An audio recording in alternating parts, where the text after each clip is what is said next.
దీనిపైన ప్రభుత్వం ఏమాత్రం ఈ యొక్క ఫ్రీ చేయడం జరిగింది. 31 డిసెంబర్ 2025 తర్వాత ఏ మార్పు చేయకూడదని చెప్పి సెన్సస్ సంబంధించినటువంటి డైరెక్టర్ జనరల్, ఆ సంస్థ రాజ్యాంగబద్ధమైనటువంటి సంస్థ, అది హోమ్ మినిస్టర్ ఉన్నప్పుడు కూడా విశేషమైనటువంటి అధికారాలు ఉన్నటువంటి సంస్థ అది. ఆ సంస్థ నోటిఫికేషన్ ఇచ్చింది. మళ్ళీ ఇప్పుడు నోటిఫికేషన్ ఇచ్చిన తర్వాత ఈరోజు మార్చుకున్నారు. వారు చెప్పారు, ఏదైనా మార్పులు చేర్పులు ఉంటే ఆ మార్పులు మే 2027 దాకా మార్చడానికి వీలేదు. మళ్ళీ ఇప్పుడు ఏ రకంగా మార్చారో అర్థం కావడం లేదు. అంతేకాదు, ఈరోజు మనం చూసాం మున్సిపాలిటీస్ కూడా కొన్ని ఓఆర్ఆర్ బయట ఉన్నాయి గ్రామాలు కార్పొరేషన్లో,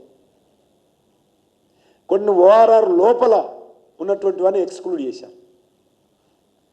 ఓఆర్ఆర్ బార్డర్ చేసుకొని తీసుకుంటున్నాం అని చెప్పినటువంటి ప్రభుత్వము ఓఆర్ఆర్ బయట కూడా కొన్ని ప్రాంతాలను ఈ కార్పొరేషన్లో కలిపారు. ఓఆర్ఆర్ లోపల ఉన్నటువంటి కొన్ని ప్రాంతాలను కూడా ఎక్స్క్లూడ్ చేయడం జరిగింది. నేను అర్థం చేసుకోగలుగుతా. ఎయిర్పోర్ట్ తీసేశారు కార్పొరేషన్ నుంచి, బిహెచ్ఎల్ తీశారు, అదేవిధంగా ఇక్రిసాట్, ఈ మూడు ఆర్గనైజేషన్స్ని పక్కన పెట్టారు. జిహెచ్ఎంసీ పరిధిలోకి తీసుకురాలేదు.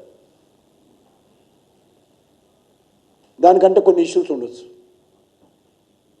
కానీ ఓఆర్ఆర్ బార్డర్ తీసుకున్నటువంటి మేము కార్పొరేషన్ ఏర్పాటు చేస్తున్నాం అని చెప్పి దాన్ని ఈరోజు 3గా మార్చి, మరి అది కూడా ఒక పద్ధతి లేకుండా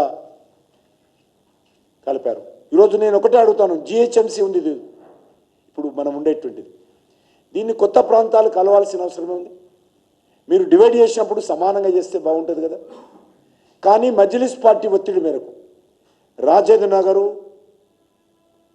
మహేశ్వరానికి సంబంధించినటువంటి మజ్లిస్ డామినేటెడ్ ఏరియా అంతా తెచ్చి సెంటర్లో కలిపారు, మెయిన్ కోర్ జిహెచ్ఎంసీలో కలిపారు. ఇప్పటికే జిహెచ్ఎంసీ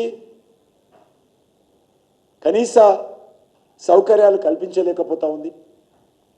నేను గతంలో అనేకసార్లు చెప్పడం జరిగింది, తెలంగాణ రాష్ట్రానికి ఈ జిహెచ్ఎంసీ గ్రేటర్ పరిధి నుంచే 70% రెవెన్యూ వస్తుంది. అటువంటి జిహెచ్ఎంసీ 2 ప్రధానమైనటువంటి సంస్థలు ప్రజలకు పౌర సహకారం కల్పిస్తారు. ఒకటి జిహెచ్ఎంసీ మున్సిపల్, ఒకటి వాటర్ వర్క్స్, డ్రైనేజ్ కానీ వాటర్ వర్క్స్ కానీ చేస్తారు. ఈ 2 సంస్థలు కూడా ఈరోజు ఆర్థిక సంక్షోభంలో ఉంది.